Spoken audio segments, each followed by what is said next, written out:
નમસ્તે વિદ્યાર્થી મિત્રો, ગતિ અને અંતરનું માપન. આ પાઠના ગયા લેક્ચરમાં આપણે વાહન વ્યવહાર વિશેની ચર્ચા કરી કે પહેલાના સમયથી માંડીને અત્યાર સુધી વાહન વ્યવહારમાં કેવી ક્રાંતિ જોવા મળી અને જે અત્યારે પહેલાના સમયમાં જે વાહન વ્યવહાર એક જગ્યાએથી બીજી જગ્યાએ જવું ઘણું મુશ્કેલ હતું એ અત્યારે ખૂબ જ સરળ અને ઝડપી બની ગયું છે. અને આપણે અંતર વિશે જોયું કે અંતર છે એ અંતરનું માપન કરવું કેટલું જરૂરી છે. કારણ કે આપણે કોઈ પણ વસ્તુ છે કોઈ પણ વસ્તુનું માપન કરવું અત્યંત જરૂરી છે, જેથી કરીને આપણને એ વસ્તુ બનાવવામાં ખ્યાલ આવે છે કે દરજીથી માંડીને ઘરની કોઈ પણ વસ્તુ હોય તો એ કોઈ પણ વસ્તુ માપન કરીને બનાવવામાં આવે છે. તો આજે આપણે કેટલાક માપન વિશેનો અભ્યાસ કરીશું. હવે વિદ્યાર્થી મિત્રો, માપન છે તો માપન આપણે કોઈ પણ વસ્તુનું કરવું હોય, જેમ કે અહીંયા આપણે લઈ કે ઓરડાની લંબાઈ અને પહોળાઈ માપવી છે. એક કોઈ પણ રૂમ કે ઓરડો કે એ સ્કૂલ હોય તો વર્ગખંડની આપણે લંબાઈ અને પહોળાઈ માપવી છે. તો કઈ રીતના માપવી? તો આ પહેલીને પૂછવું છે પહેલા કઈ રીતના લંબાઈ અને પહોળાઈ માપતા તેના વિશેની આપણે ચર્ચા કરી. તો ઓરડાની લંબાઈ અને પહોળાઈ માપવાની. તો હવે અત્યારે તો તમે ઘરે છો તો તમારા જે ઓરડાની લંબાઈ અને પહોળાઈ તમે ઘરના જેટલા સભ્ય છો એ અલગ અલગ સભ્ય વડે માપી તમે જાતે પણ પ્રવૃત્તિ કરી શકો છો, જેથી ખ્યાલ આવે કે આપણને આ ઓરડાની લંબાઈ અને પહોળાઈમાં આપણે જે કોષ્ટકની નોંધ કરી એમાં આપણને અવલોકન કરવાની ખ્યાલ આવે. એટલા માટે ઘરે પણ તમે ઓરડાની લંબાઈ અને પહોળાઈ માપી શકો છો. ધારો કે આપણે અહીંયા પહેલું કોલમ છે કે માપન કરનારનું નામ. જે વ્યક્તિએ માપન કર્યું હોય તે માપન કરનારનું નામ અને એ ઓરડાની લંબાઈ અને પહોળાઈ એ આપણે માપવાની છે. તો એ ધારો કે અહીંયા તમે જેને માપન કર્યું હોય એનું નામ લખી શકો. અહીં મેં વ્યક્તિ તરીકે એ લીધું છે. હવે એને ઓરડાની લંબાઈ માપવી છે. ઓરડાની લંબાઈ કેવી રીતના માપવી? તો કે ઓરડાની લંબાઈ આપણે કોઈ સ્કેલ વડે કે એના વડે નથી માપવાની. ઓરડાની લંબાઈ આપણા પગલા વડે માપવાની છે. જે વ્યક્તિ એનું માપન કરે એના જે પગલા છે એ પગલા વડે ઓરડાની લંબાઈ માપવાની. હવે આપણે અહીં ઓરડાની લંબાઈ માપી તો અહીંયા આપણે કોઈ પણ વ્યક્તિ એ લઈ લીધા છે તો આપણે અનુમાન અહીં ઓરડાની લંબાઈ અને પહોળાઈ લખી નાખી. પરંતુ તમારે જે પાઠ્યપુસ્તકમાં કોષ્ટક છે એ કોષ્ટક પૂર્ણ કરવાનું છે. એ કોષ્ટક તમારે જાતે માપન કરીને કોષ્ટક પૂર્ણ કરવાનું છે. તો એ ઓરડાની લંબાઈ છે આપણે પગલામાં માપન કરવાનું છે. તો ધારો કે અહીં ઓરડાની લંબાઈ છે એ 23 પગલા છે અને એની જે પહોળાઈ છે એ પહોળા 20 પગલા જોવા મળ્યા. હવે વિદ્યાર્થી મિત્રો, અહીંયા આપણે એક્ઝેક્ટ પગલા લીધા 23 અને 20 પગલા. પરંતુ તમે જ્યારે ઓરડાની લંબાઈનું એનું માપન કરતા હશો પગલા વડે તો ક્યારેક એવું જોવા મળશે કે અડધું પગલું કે આખું પગલું ન થાય એટલું અંતર છે એ અંતર બાકી રહે. તો એને કઈ રીતના માપન કરવું?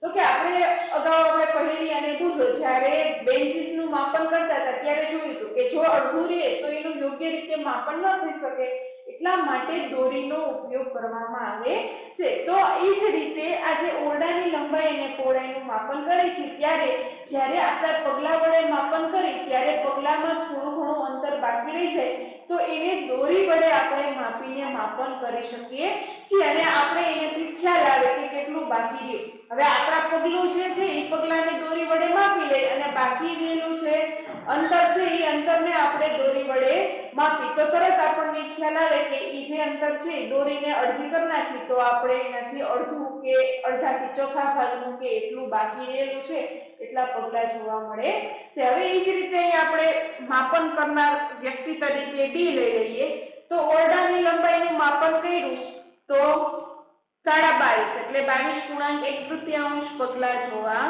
મળ્યા.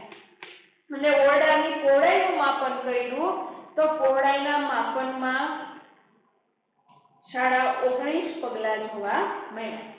હવે એ જ રીતે આપણે માપન કરનાર વ્યક્તિ તરીકે સી લઈ લઈએ તો કે સી માં ઓરડાની જે લંબાઈ છે એ માપન કરનાર ના પગલા 21 પગલા જોવા મળ્યા અને ઓરડાની પહોળાઈ છે એ પહોળાઈ 19 પગલા જોવા મળે. હવે વિદ્યાર્થી મિત્રો, આપણે જે અહીં માપન કરનાર વ્યક્તિ છે એ માપન કરનાર વ્યક્તિ અલગ અલગ લેવાની છે. અહીંયા આપણે અલગ અલગ વ્યક્તિ લીધી એ, બી અને સી. તો એ બી, સી એ ત્રણેય વ્યક્તિ છે એ ત્રણેય વ્યક્તિના પગલા છે એ પગલા આપણને અલગ અલગ જોવા મળશે એટલે એની ઓરડાની લંબાઈ છે અને પહોળાઈ છે એ લંબાઈ અને પહોળાઈમાં પણ આપણને તફાવત જોવા મળશે કે દરેક વ્યક્તિના પગલા છે એ પગલાનું માપન અલગ અલગ હશે જેમ કે આપણે ચપ્પલની સાઈઝ હોય છે દરેક વ્યક્તિને સરખી ચપ્પલની સાઈઝ હોતી નથી અલગ અલગ સાઈઝના હોય છે કારણ કે એના પગ છે એ પગ લાંબા અને ટૂંકા જોવા મળે છે એટલા માટે સાઈઝ અલગ અલગ જોવા મળે છે એ જ રીતે આના પગલા છે એ પગલા પણ આપણને અલગ અલગ જોવા મળશે કારણ કે કોઈના નાના મોટા એવા પગલામાં આપણને તફાવત જોવા મળશે જે રીતે આપણે આ ઓરડાની લંબાઈ અને પહોળાઈનું પગલા વડે માપન કર્યું એ જ રીતના આપણા ઘરમાં કોઈ ટેબલ છે ટીપોય છે એનું આપણે વેટ વડે વેટ કોને કહેવાય તો કે આપણા અંગૂઠાથી જે પેલે આ આંગળી છે એ આંગળી વચ્ચેનું અંતર છે એને શું કહેવામાં આવે છે વેટ કહેવામાં આવે છે એ વેટ વડે એ ટેબલની પહોળાઈનું માપન કરીશું તો કે એમાં શું તફાવત જોવા મળે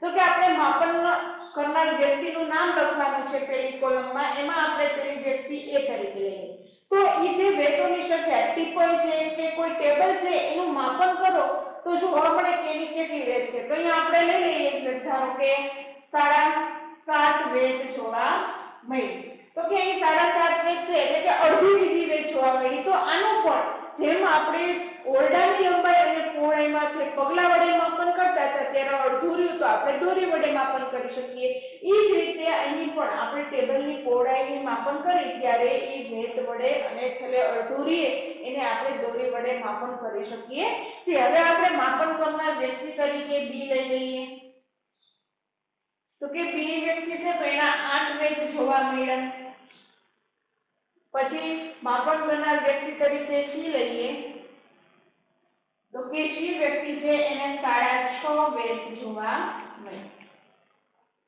તો કે આપણે ઓરડાની લંબાઈ અને પહોળાઈ અને ટેબલની પહોળાઈ માપી બંનેની અલગ અલગ રીતે માપી ઓરડાની લંબાઈ અને પહોળાઈ છે એ આપણે પગલા વડે માપન કર્યું તો પણ આપણે જોયું કે અલગ અલગ વ્યક્તિના અલગ અલગ પગલા જોવા મળે છે એ જ રીતે આપણે ટેબલની પહોળાઈ વેટ વડે માપી તો પણ આપણને ખ્યાલ આવ્યો કે એમાં અલગ અલગ વેટ જોવા મળે તો હવે આપણે આના ઉપરથી કહી શકીએ કે હવે એ પ્રશ્ન થાય કે માપન એટલે શું માપન કોને કહેવામાં આવે છે તો કે માપન એટલે અજ્ઞાત જથ્થાની કેટલાક જ્ઞાત જથ્થા સાથે સરખામણી અજ્ઞાત જથ્થો મતલબ આપણે જાણતા ન હોય એવું અને જ્ઞાત એટલે કે આપણે જાણતા હોય તેવું તો અજ્ઞાત જથ્થો છે એની જ્ઞાત જથ્થા સાથે સરખામણી કરી તો કે અહીં આપણે અજ્ઞાત જથ્થો છે તો અજ્ઞાત જથ્થો એટલે કે એના કેટલા પગલા થયા એ સંખ્યા આપણે જાણતા નથી પરંતુ જ્ઞાત જથ્થો એટલે કે આપણે શેના વડે માપન કરી શકીએ છીએ એ આપણે જાણીએ છીએ કે આપણે અહીંયા જોયું કે આ કોષ્ટકમાં આપણે શેના વડે માપન કરવાનું છે પગલા વડે તો જે પગલા છે એ પગલા એના જ્ઞાત જથ્થો થયો અને જે સંખ્યા છે એ સંખ્યા અજ્ઞાત જથ્થો એટલે કે અજ્ઞાત જથ્થાની જ્ઞાત જથ્થા સાથે સરખામણી એ જ રીતે આમાં આપણે જોયું કે આમાં અજ્ઞાત જથ્થો શું ગણવામાં આવે છે સંખ્યા અને જ્ઞાત જથ્થો એટલે કે પગલા એ જ રીતે વેટ વડે માપી તો વેટ જેટલી વેટ વડે આપણે માપન કરીએ છીએ તો એ વેટ છે એ વેટ એનો શું થયું જ્ઞાત જથ્થો અને એ વેટની સંખ્યા છે એ સંખ્યા એનો અજ્ઞાત જથ્થો થયો આમ માપન એટલે અજ્ઞાત જથ્થાની જ્ઞાત જથ્થા સાથે સરખામણી એને માપન કહેવામાં આવે છે અને એ રીતે અલગ અલગ એકમ તરીકે માપન કરવામાં આવે અને આ જે પગલા છે આ પગલા અને વેટ આ બંનેને શું ગણવામાં આવે છે માપનના એકમ ગણવામાં આવે છે કે આપણે એકમ વડે માપન કરવું છે તેના આધારે આપણને ખ્યાલ આવે અહીંયા આપણે કીધું કે આપણે પગલા વડે માપન કરવું છે તો પગલા એનો જ્ઞાત જથ્થો થયો અને જેટલી સંખ્યા છે એ સંખ્યા એની અજ્ઞાત જથ્થો એ જ રીતે આપણે બીજું ટેબલની પહોળાઈ માપી તો કે ટેબલની પહોળાઈ આપણે વેટમાં માપન કરવું છે તો વેટ છે એ એનો જ્ઞાત જથ્થો અને વેટની સંખ્યા કેટલી જોવા મળે છે એ એનો અજ્ઞાત જથ્થો આ માપન એટલે અજ્ઞાત જથ્થાની જ્ઞાત જથ્થા સાથેની સરખામણી અને એના એકમ છે એ એકમના આધારે એનું માપન કરવામાં આવે છે પરંતુ વિદ્યાર્થી મિત્રો અહીંયા આપણે જોયું કે અલગ અલગ વ્યક્તિ છે એ અલગ અલગ વ્યક્તિઓની લંબાઈ પહોળાઈ અને વેટની જે સંખ્યા અને આ જોવા મળ્યું એમાં આપણને ભિન્નતા જોવા મળી અલગ અલગ જોવા મળે તો કે આના વડે આપણે માપન કરીએ તો આપણને ચોક્કસ માપન મળી શકતું નથી કારણ કે કોઈ વ્યક્તિ એમ કીધું હોય કે આ ઘરના લંબાઈ છે ઓરડાની લંબાઈ છે એ 23 પગલા છે અને પહોળાઈ છે એ 20 પગલા છે તો એ એક્ઝેક્ટ માપ ન કરે કારણ કે હવે તમે જ એનું માપન કર્યું હવે તમારા ઘરના કોઈ બીજા સભ્ય છે એ બીજા સભ્ય એનું માપન કરે તો પણ બંનેમાં ભિન્નતા જોવા મળે છે કારણ કે બંનેના પગલા છે એ પગલા કેવા હોય છે અલગ અલગ હોય છે એમાં એની સાઈઝ છે એ અલગ અલગ જોવા મળે છે એટલા માટે આજે વેટ કે આપણે પગલા વડેનું માપન કરી એ માપન ચોક્કસ આપણને મળતું નથી એમાં ભિન્નતા જોવા મળે છે આપણે ચોક્કસ કહી શકતા નથી જેમ કે આપણે કોઈ વ્યક્તિ સાથે તમે એમ કહો કે હાલો એક વેટ એના પગ છે એવડા બૂટ લઈ આવવાના આપણે કોઈ સાથે ચપ્પલ મંગાવો તો તમે એમ કહો કે એક વેટ છે એવડા લઈ આવવાના આપણે નાના છોકરાનો મોસ્ટલી આવી રીતના એનું માપન કરતા પરંતુ એ ચોક્કસ માપન મળતું નથી હવે જે વ્યક્તિ તમે માપન કર્યું કે તમારા જે પગ છે એક વેટ છે પરંતુ જે વ્યક્તિ ચપ્પલ લેવા ગઈ હોય તો એની વેટ છે એના વેટ વડે માપન કરે તો આપણી સાઈઝના યોગ્ય ચપ્પલ આવતા નથી કારણ કે એની વેટમાં ફેર હોય કાં એની વેટ નાની પણ હોઈ શકે છે અને એની જે વેટ છે એ વેટ મોટી પણ હોઈ શકે છે એટલે આપણે ચોક્કસ માપ મળતું નથી તો આ ચોક્કસ માપ માટે તો કે માપનના અમુક પ્રમાણિત એકમો નિર્ધારિત કરવામાં આવ્યા જેના આધારે આપણને ખ્યાલ આવે કે માપન કઈ રીતના કરવામાં આવે છે અને કેવા કેવા એકમોના આધારે જેથી કરીને બધી જ જગ્યાએ માપન છે એ માપન સરખું જોવા મળે છે એમાં ભેદ જોવા મળતો નથી કારણ કે આના વડે તો શું થાય છે આપણે કોઈ પણ વસ્તુનું એક્ઝેક્ટ ચોક્કસ માપન કરી શકતા નથી અને કોઈ વસ્તુ આપણને ચોક્કસ મળતી પણ નથી એટલા માટે માપનના પ્રમાણિત એકમો નિર્ધારિત કરવામાં આવે હવે આપણે જોઈએ માપનના પ્રમાણિત એકમો તો કે પ્રમાણિત કરીને એકમો નિર્ધારિત કરવામાં આવ્યા પરંતુ આપણે પહેલા જોયું કે પહેલાના સમયમાં જે માપન છે એ માપન કઈ રીતના કરવામાં આવતું તો કે પ્રાચીન સમયમાં જે પગની લંબાઈ અને આંગળીની જે જાડાઈ છે તથા પગલાના અંતરથી માપન થતું હતું પ્રાચીન સમયમાં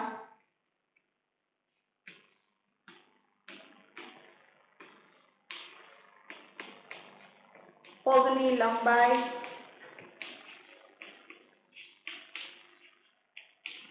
આંગળાની જાડાઈ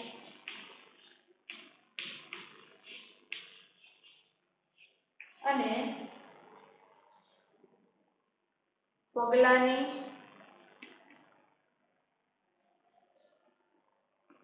લંબાઈ તથા લેન્થ વડે માપન થતું કે પ્રાચીન સમયમાં લોકો પગની લંબાઈ છે કે ઘૂંટણથી પગ સુધી અથવા તો આંગળીની જે જાડાઈ છે કે આપણે જે કે વેઢા એ વેઢા ઉપરથી આંગળીની જાડાઈ છે ઈ અને પગલાની લંબાઈ અને વેટ વડે માપન કરવામાં આવતું પરંતુ આજે માપન છે એ આપણે જોયું કે એ માપન ચોક્કસ ગણાતું નથી પછી પ્રાચીન ઇજિપ્તના લોકો છે એ કોણીથી આંગળીના પ્રાચીન ઇજિપ્તના લોકો કોણીથી આપણી જે આંગળી છે એટલે કે એને આ અંતરને ક્યુબિટ ગણવામાં આવે છે એ ક્યુબિટ વડે માપન કરતા પ્રાચીન ઇજિપ્તના લોકો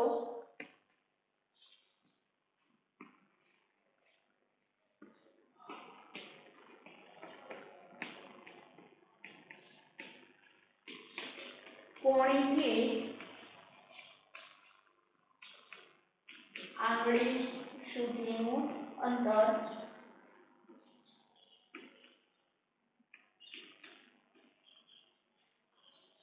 એટલે કે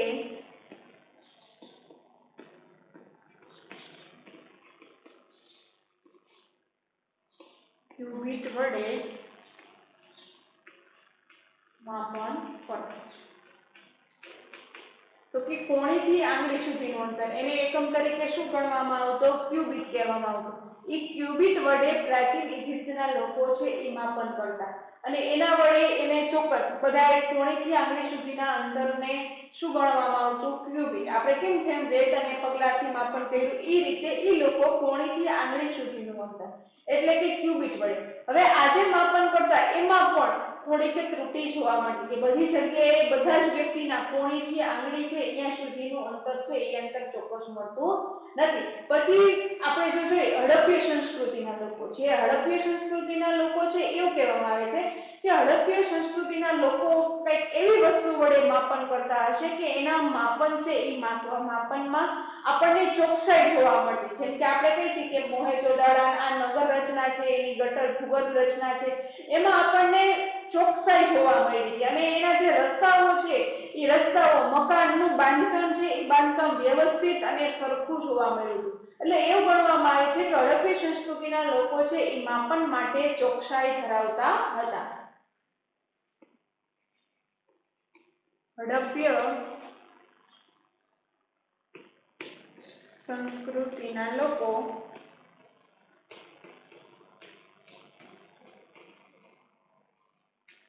માપનમાં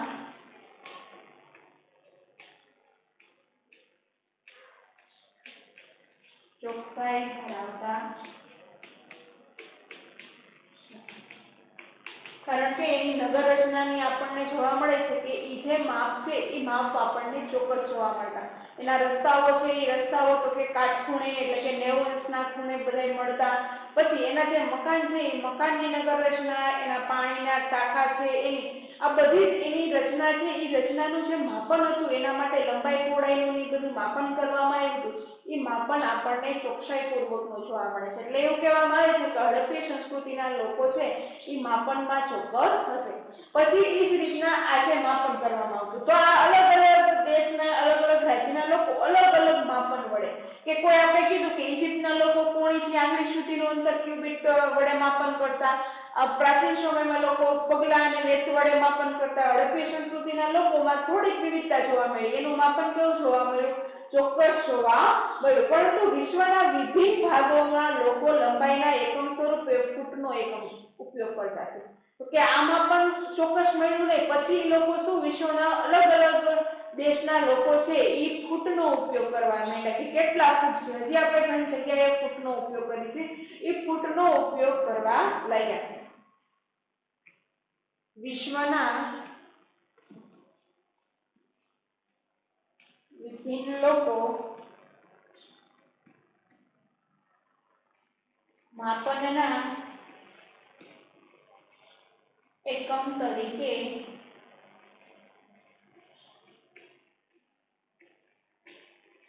ફૂટનો ઉપયોગ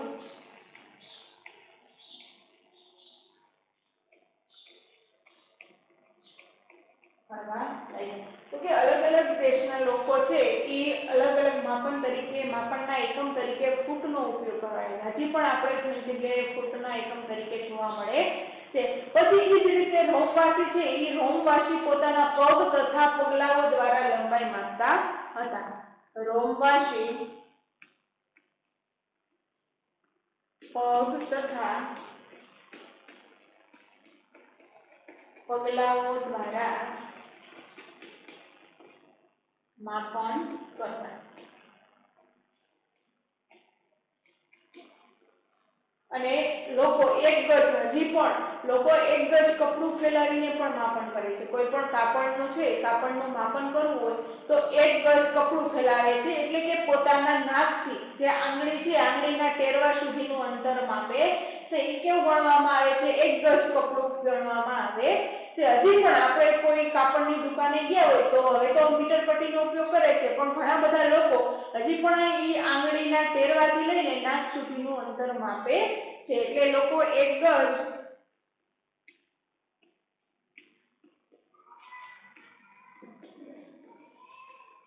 કપડું એટલે કે આંગળીના ટેરવાથી નાક સુધીનું અંતર વડે માપન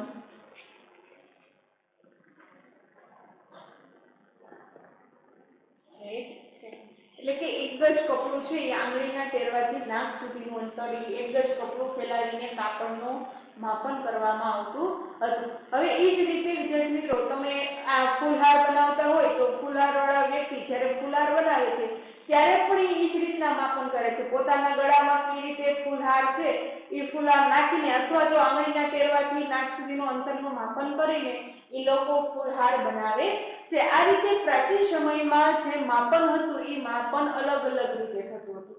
એ જ રીતે આપણે પ્રાચીન ભારતમાં છે તો કે ભારતમાં મુઠ્ઠી વડે માપન કરવામાં આવતું કે આટલી મુઠ્ઠી છે એની જાડાઈ, કોઈ પણ વસ્તુની જાડાઈની માપવું હોય તો મુઠ્ઠી વડે અંતર માપતા, અથવા તો ટૂંકું અંતર કાપવું હોય, સાવ ટૂંકું હોય તો આપણે આંગળીના ટેરવાનો ઉપયોગ કરતા. અહીંથી આ જે ટેરવા છે એ ટેરવાનો ઉપયોગ કરતા કે 1 ઇંચનો આપણે ઉપયોગ કરતા. પરંતુ આ જે પ્રમાણિત એકમો છે એ એકમોનું અલગ અલગ રીતે પ્રાચીન સમયમાં માપન કરતા ત્યારે એમાં ભિન્નતા જોવા મળતી. આ ચોક્કસ છે એ ચોક્કસ માપન ન જોવા મળતું અને અલગ અલગ દેશમાં કે અલગ અલગ વિસ્તારમાં જે રીતના માપન કરતા એ પણ માપન એક્ઝેક્ટ જોવા મળતું નતું. એમાં ખૂબ જ ત્રુટી જોવા મળતી અને ખૂબ જ ભિન્નતા જોવા મળતી હતી કે જેથી કરીને આપણે કોઈ પણ વસ્તુનું માપન કરવું હોય તો એ માપનનો આપણને ખ્યાલ આવતો નહીં. જેથી કરીને મુશ્કેલી ઊભી થતી કે કાંઈ પણ વસ્તુ અહીં એક વ્યક્તિએ માપન કર્યું હોય તો બીજી જગ્યાએ એ વ્યક્તિ માપન કરે તો એમાં ભિન્નતા જોવા મળતી. અથવા તો કોઈ વસ્તુ જેમ કે આપણે કાપડની જ વાત કરીએ, આપણે કાપડનું માપન કરવું હોય તો આપણે આંગળીથી ટેરવાથી લઈને નાક સુધીનું માપન કરી. હવે એના વડે આપણને કાપડ આપે તો કોઈના જો હાથ છે એ હાથની લંબાઈ લાંબી હોય તો એ કાપડ છે આપણને વધારે જોવા મળે અને કોઈ વ્યક્તિના હાથની લંબાઈ ટૂંકી હોય તો એ માપન છે એ કાપડ આપણને ઓછું જોવા મળે છે, એટલે કે ઓછું મળે. એટલા માટે એ ચોક્કસ રીત છે એ રીત ખાસ જરૂર બની. એટલા માટે આજે એના પ્રમાણિત એકમો છે એ એકમો નિર્ધારિત કરવામાં આવ્યા. એટલે કે વર્ષ 1790માં ફ્રેન્ચે માપનની એક ચોક્કસ રીત અપનાવી છે. એને શું કહેવામાં આવે છે? મેટ્રિક પદ્ધતિ કહે છે. વર્ષ 1790માં ફ્રેન્ચે માપનની એક ચોક્કસ રીત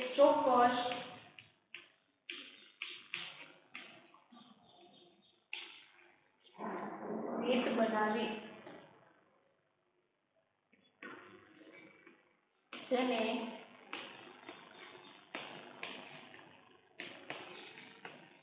મેટ્રિક પદ્ધતિ કહે છે. કે 1790માં ફ્રેન્ચે જે માપનની એક ચોક્કસ રીત બનાવી અને જેને મેટ્રિક પદ્ધતિ કહે. કારણ કે અલગ અલગ રીતે જે માપન કરવામાં આવતું હતું એ માપન કેવું ચોક્કસ જોવા મળતું હતું. એટલા માટે આ 1790માં ફ્રેન્ચે માપનની એક ચોક્કસ રીત બનાવી, આ મેટ્રિક પદ્ધતિ. પછી મેટ્રિક પદ્ધતિ વડે માપન કરવામાં આવતું અને આજકાલ જે માપન છે એ માપન પ્રણાલીનો ઉપયોગ કરવામાં આવે છે તેને આંતરરાષ્ટ્રીય પ્રણાલી કહે છે. આજકાલ જે માપન પ્રણાલીનો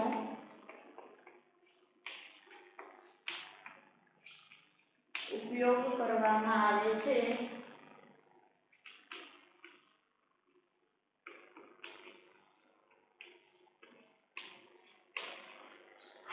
તેને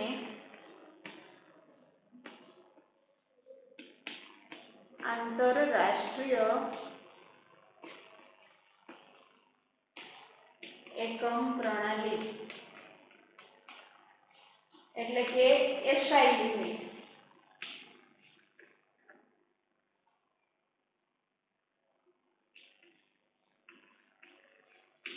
આ એસઆઈ યુનિટ વડે જે આપણે માપન છે એ માપન કરવામાં આવે. જેના કારણે શું થાય? આંતરરાષ્ટ્રીય એકમ પ્રણાલી છે એટલે આખા વિશ્વમાં એ જે માપન માટેના જે એકમો છે એ એકમો નિર્ધારિત કરવામાં આવે છે અને બધી જ જગ્યાએ એનું જે માપ છે એ માપ સરખું જોવા મળે છે. એટલે કે આપણને અલગ અલગ વિસ્તારમાં કે અલગ અલગ દેશમાં અલગ અલગ માપન જોવા મળતું નથી. એટલા માટે હવે પછી આ આંતરરાષ્ટ્રીય એકમ પ્રણાલીનો અપનાવવામાં આવી. અત્યારે આપણે જે એસઆઈ યુનિટ એનો ઉપયોગ કરીએ છીએ તેને આંતરરાષ્ટ્રીય પ્રણાલી એકમ કહે છે. અને આપણે જે માપન કરી છે એમાં લંબાઈનો એસઆઈ એકમ મીટર છે. આપણે કોઈ પણ લંબાઈ માપવી હોય તો લંબાઈનો એસઆઈ એકમ મીટર છે, એટલે કે બધી જગ્યાએ આપણને લંબાઈનો એસઆઈ એકમ મીટર જોવા મળે છે. એટલા માટે આપણે કોઈ પણ જગ્યાએ જાય, કોઈ પણ વસ્તુનું માપન કરવું હોય તો આપણે તેના વડે માપન કરીએ તો એનું જે માપન છે એ માપન આપણને ચોક્કસ જોવા મળે છે. હવે જેવી રીતે આ લંબાઈનો એસઆઈ એકમ યુનિટ છે, એટલા જ માટે કે એક જે આપણે મીટરને 100 બરાબર ભાગમાં વહેંચીએ, 1 મીટરને આપણે 100 બરાબર ભાગમાં વહેંચીએ એટલે કે વિભાજિત કરી શકાય, જેને શું કહેવામાં આવે છે? સેન્ટીમીટર કહેવામાં આવે છે. પ્રત્યેક મીટરને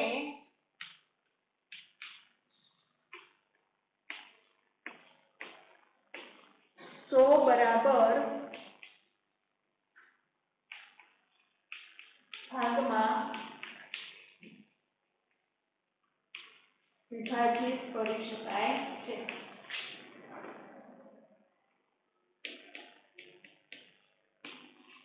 જેને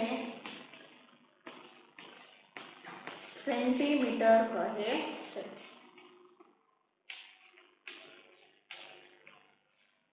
તો કે જે રીતે આપણે જોયું કે લંબાઈનો એસઆઈ એકમ મીટર છે, ઈ મીટરને આપણે 100 બરાબર ભાગમાં વિભાજિત કરી, એટલે કે મીટર જેટલું મીટર થાય એને સરખા ભાગમાં 100 ભાગમાં વિભાજિત કરી તો એને શું કહેવામાં આવે છે? સેન્ટીમીટર કહેવામાં આવે છે. એટલે આપણે એવી રીતે લખીએ કે પ્રમાણિત એકમ છે એ એકમ નિર્ધારિત કર્યો કે 1 મીટર. હવે આપણે મીટર આખું ન લખવું હોય તો મીટરની સંજ્ઞા છે, જેમ કે સ્મોલ m એ મીટરની સંજ્ઞા છે, તો 1 મીટર બરાબર 100 સેન્ટીમીટર લખી શકાય. અને તે જે રીતે મીટરને m વડે દર્શાવી શકાય છે તે જ રીતે સેન્ટીમીટરને cm વડે દર્શાવાય. તો કે 1 મીટર છે એના 100 સરખા ભાગ કર્યા એટલે 1 મીટર બરાબર 100 સેન્ટીમીટર છે એ 100 સેન્ટીમીટર લખી શકાય. આપણે જે તમારી જે કંપાસ બોક્સ છે, કંપાસ બોક્સમાં જે સ્કેલ આવે છે એ સ્કેલ કેટલી જોવા મળે છે? આપણને 15 સેન્ટીમીટરની હોય છે, અથવા તો મોટી સ્કેલ હોય તો 30 સેન્ટીમીટરની હોય છે. તો કે 1 મીટર બરાબર 100 સેન્ટીમીટર, એટલે મીટરના 100 ભાગ કરવામાં આવે તો એ એકમ કયો ગણાય છે? સેન્ટીમીટર. એટલે કે આપણે મીટર કરતા પણ થોડુંક નાનું માપન કરવું હોય તો સેન્ટીમીટર ગણવાથી આપણે એનું માપન કરી શકાય છે. એ જ રીતે 1 સેન્ટીમીટર છે એના 10 બરાબર સરખા ભાગ કરાય જેને મિલીમીટર કહે છે. 1 સેન્ટીમીટરના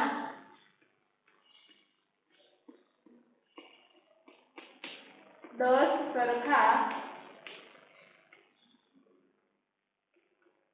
ભાગમાં વિભાજિત કરી તો તેને મિલીમીટર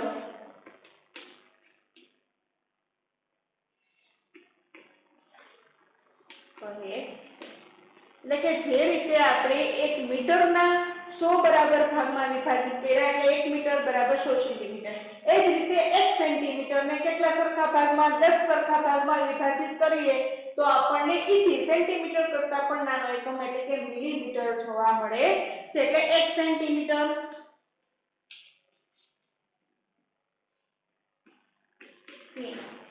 બરાબર 10 મિલીમીટર.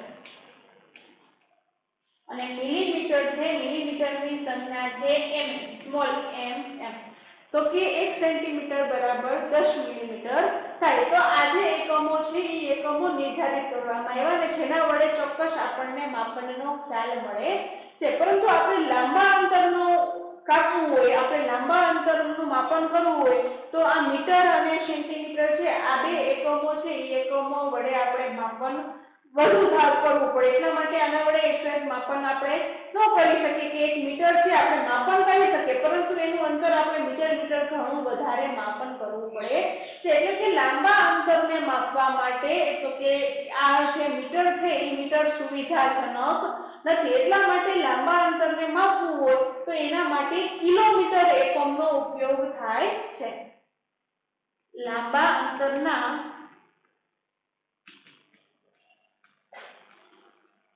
માપન માટે કિલોમીટર નો ઉપયોગ થાય છે. તો કે આપણે અમદાવાદથી દિલ્હીનું અંતર માપવું હોય તો આપણે મીટર છે એ મીટર સુવિધાજનક નથી, એટલા માટે એનું અંતર માપવું હોય તો શેનો ઉપયોગ થાય છે? કિલોમીટરનો ઉપયોગ થાય છે. કિલોમીટર એકમ વડે આનું માપન કરવામાં આવે છે અને 1 કિલોમીટર બરાબર 1 કિલોમીટર. હવે જે રીતના આપણે મીટર અને કિલોમીટરની સંજ્ઞા આપી એ જ રીતના કિલોમીટર છે, કિલોમીટરને km વડે દર્શાવ્યા છે. તો કે 1 કિલોમીટર બરાબર 1000 મીટર.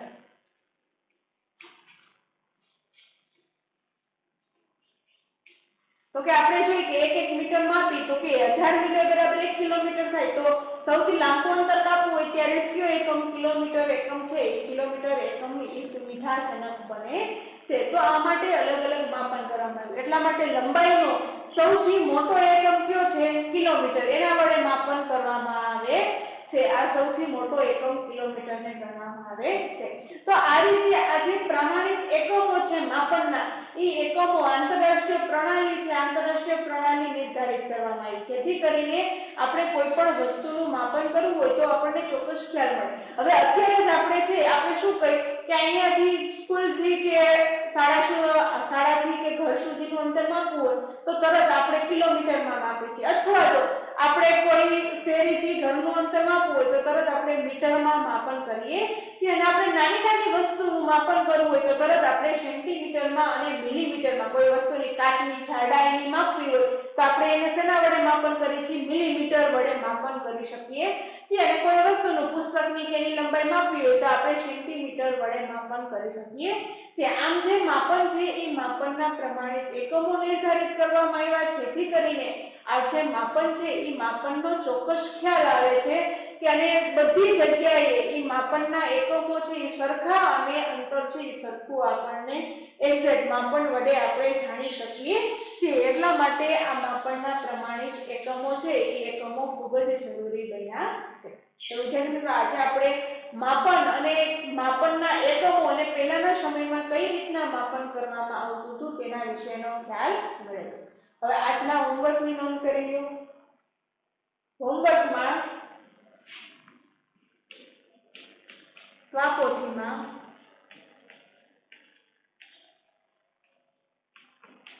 ટૂંકમાં ઉત્તર ના પ્રશ્ન છે એમાં પહેલો અને બીજો પ્રશ્ન છે જાતે લખવાનો છે અને ખાલી જગ્યા 1 થી 6 ખાલી જગ્યા છે એ ખાલી જગ્યા છે એ ખાલી જગ્યા લખવાની છે. અને આપણે જે કોષ્ટકવાળી પ્રવૃત્તિ કરી એ પ્રવૃત્તિ એ તમારે પૂરવાની છે. આટલું તમારે જાતે હોમવર્ક કરવાનું છે. ઠીક છે.